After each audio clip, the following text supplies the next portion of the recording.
Hi investors, इस video में जेंगल stock के रिगार्डिंग अपडेट के बारे में बात करेंगे। अब इस वीडियो का थंबनेल देख के समझ ही गए होंगे कि जो न्यू टैक्स बिल इंट्रोड्यूस हुआ है उसके वजह से जेंगल के रेवेन्यू पे ह्यूज इम्पैक्ट पड़ेगा। इस वीडियो में जो न्यू टैक्स बिल पास हुआ है उसका क्या इम्पैक्ट होगा जेंगल शेयर पे, उस पे डिटेल में डिस्कस करेंगे। जैसे कि आप जानते हैं, जो जेंगल कंपनी है वो एक्सपेंस मैनेजमेंट कंपनी है, या फिर आप कह सकते हैं स्पेंड मैनेजमेंट कंपनी है। जेंगल कंपनी बिजनेसेस को हेल्प करती है उनके एक्सपेंस मैनेजमेंट में और जो वो स्पेंडिंग कर रहे हैं उसको मैनेज करने में।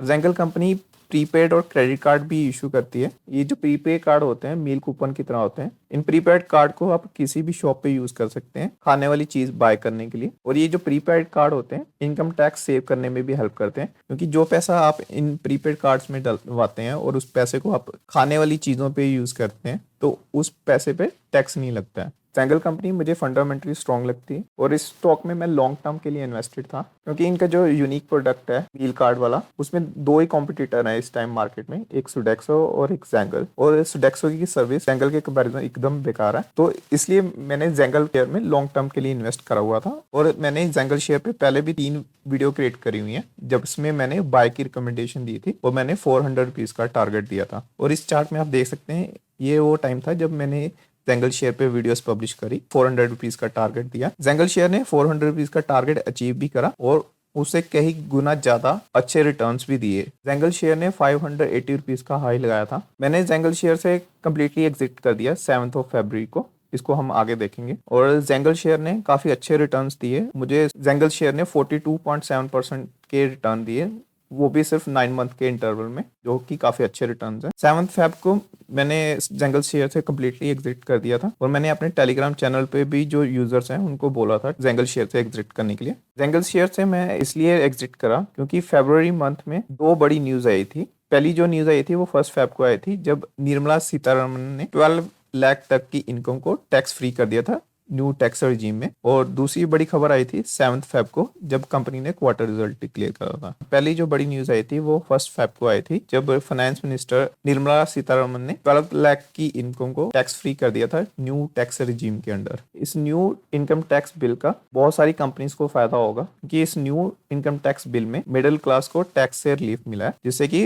हाउस होल्ड कंजम्पशन जो है वो बढ़ जाएगी। तो जब हाउस होल्ड कंजम्पशन बढ़ जाएगी तो जो बड़ी कंपनीज हैं वो प्राइवेट इन्वेस्टमेंट भी बढ़ाएंगी। तो ये जो डिसीजन था इनकम टैक्स रिलीफ का, अच्छा डिसीजन था फाइनेंस मिनिस्टर का। लेकिन इस न्यू इनकम टैक्स बिल का जेंगल शेयर के रेवेन्यू पे अच्छा खासा इम्पैक्ट होगा। 3 फरवरी को एक और न्यूज आई थी, जब central board of direct taxes के चेयरमैन रवि अग्रवाल ने बताया था करंटली 74 to 75% लोग न्यू टैक्स रिजीम के अंडर हैं, और न्यू इनकम टैक्स बिल जब लागू हो जाएगा तब 95 to 97% लोग न्यू टैक्स रिजीम को चूज करेंगे। यानी कि 20% tax payer old tax regime से न्यू टैक्स रिजीम में शिफ्ट हो जाएंगे। ओल्ड टैक्स रिजीम में क्या था, जो पैसा आप म्यूचुअल फंड्स में डालते हैं, हेल्थ इंश्योरेंस में डालते हैं, लाइफ इंश्योरेंस में डालते हैं, पीएफ में डालते हैं, उस पैसे पे आपको टैक्स नहीं देना पड़ता था। लेकिन न्यू टैक्स रिजीम में ऐसा कुछ नहीं है। न्यू टैक्स रिजीम में टैक्स परसेंटेज को कम कर दिया गया, लेकिन जो पैसा आप फूड कूपन, म्यूचुअल फंड में, हेल्थ या लाइफ इंश्योरेंस में डाल रहे हैं उसमें कोई टैक्स एग्जम्पशन नहीं मिलेगा, क्योंकि न्यू इनकम टैक्स बिल में टैक्स रिलीफ जो दिया गया है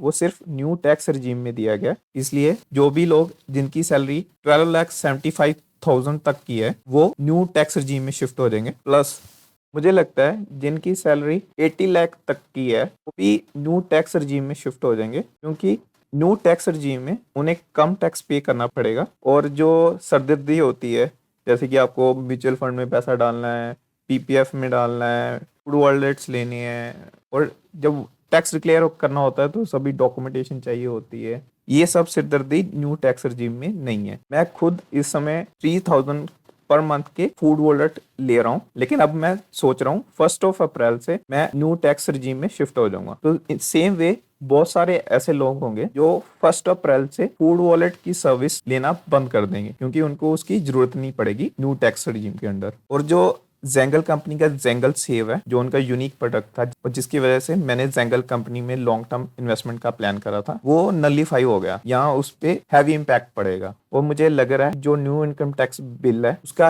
ह्यूज इम्पैक्ट होगा जेंगल कंपनी के रेवेन्यू पे। जेंगल कंपनी जेंगल सेव के अलावा और भी बहुत सारी सर्विस प्रोवाइड करती है, लेकिन बहुत सारी सर्विसेज अभी इनिशियल फेज में ही है। और कंपनी ने जो 7 फरवरी को रिजल्ट डिक्लेयर करा था, जो दिसंबर क्वार्टर का रिजल्ट था काफी अच्छा था। कंपनी का जो रेवेन्यू है 66.9% ग्रो हुआ था ईयर ऑन ईयर बेसिस पे। प्रॉफिट में भी अच्छा खासा ग्रोथ देखा गया था, 29.8% प्रॉफिट में ग्रोथ देखा गया था ईयर ऑन ईयर बेसिस पे। और क्योंकि कंपनी रैपिडली एक्सपैंड कर रही है, इसलिए जो कंपनी का एक्सपेंडिचर है वो हाई एंड पे है, जिसकी वजह से आप देख सकते हैं पिछले 4 क्वार्टर से जो कंपनी के ऑपरेटिंग प्रॉफिट मार्जिन है वो कम हो रहे हैं। और क्योंकि मुझे लगता है कि न्यू इनकम टैक्स बिल का जेंगल शेयर के रेवेन्यू पे अच्छा खासा इम्पैक्ट होगा, तो अगर कंपनी का रेवेन्यू डिक्रीज हुआ तो ये जो ऑपरेटिंग प्रॉफिट मार्जिन परसेंटेज है ये और ज्यादा डिक्रीज हो सकता है, जो कि बहुत बड़ा कंसर्न है। यही रीजन है जिसकी वजह से मैंने 7 फरवरी को जेंगल शेयर से कम्प्लीटली एग्जिट कर दिया। और टेलीग्राम चैनल पे भी जो सब्सक्राइबर्स हैं उनको भी बोला जेंगल शेयर से एग्जिट करने के लिए। जो न्यू टैक्स रिजीम का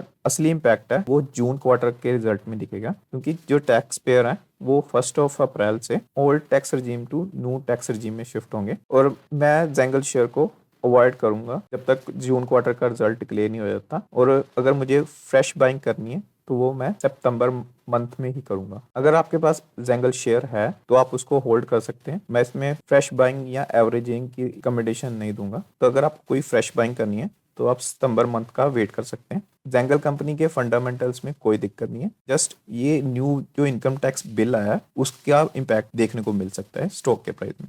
जब जेंगल शेयर पे मैंने 400 रुपीज के टारगेट दिए थे, उस टाइम स्टॉक का पी काफी हाई था ना, 81.5 का पी था। लेकिन उस टाइम 2 ही कंपनीज ऐसी थी जो फूड वॉलेट की मार्केट में कम्पीट कर रही थी, एक थी सुडेक्सो और एक था जेंगल। और जेंगल की सर्विस सुडेक्सो के कंपैरिजन में काफी अच्छी थी। और जेंगल कंपनी का ये यूनिक सेलिंग पॉइंट था फूड वॉलेट, इसीलिए जिनके पास यूनिक प्रोडक्ट होता है उनका पी हाई होता है, इसीलिए हाई पीई पे बाय करना जायज था। अभी आप देखेंगे कि जो जेंगल कंपनी का पीई है काफी गिर चुका है, 81.5 से 63.8 पे आ चुका है। लेकिन स्टिल इस पॉइंट पे भी मैं बाय करने की रिकमेंडेशन नहीं दूंगा, क्योंकि जो उनका यूनिक सेलिंग पॉइंट था कंपनी का, उनका फूड वॉलेट, क्योंकि उसी पे डायरेक्ट इम्पैक्ट होगा जो न्यू इनकम टैक्स बिल आ रहा है उसका।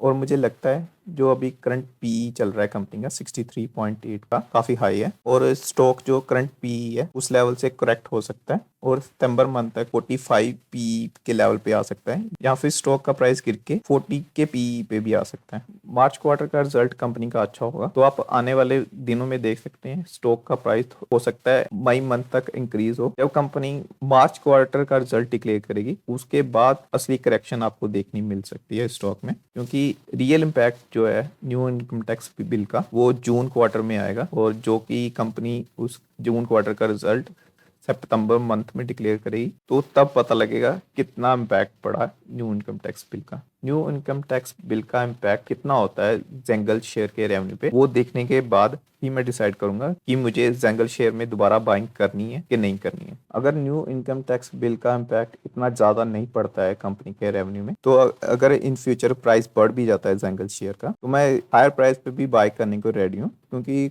जेंगल कंपनी जो है फंडामेंटली स्ट्रॉन्ग कंपनी है और कंपनी काफी रैपिडली एक्सपेंड करी है एक्सपेंस मैनेजमेंट में और एक्सपेंडिचर मैनेजमेंट में। जेंगल स्टॉक में मैंने केस स्टडी भी पब्लिश करी थी कि कैसे मैंने जेंगल शेयर में बाय करा, कैसे मुझे जेंगल शेयर का पता लगा और किन लेवल पे मैंने बाइंग करी, कैसे बाइंग करी और किन लेवल पे मैंने प्रॉफिट बुक करा, कितना प्रॉफिट हुआ। उस केस स्टडी पे मैंने वीडियो पब्लिश करी थी। ये वीडियो मेरे यूट्यूब चैनल पे आपको मिल जाएगी। और ये मेरा टेलीग्राम चैनल है, आप इस चैनल को फॉलो कर सकते हैं स्टॉक मार्केट के रिगार्डिंग इंस्टेंट अपडेट के लिए, या फिर आपका कोई क्वेश्चन हो वो आप मुझसे डायरेक्टली पूछ सकते हैं इस चैनल के थ्रू।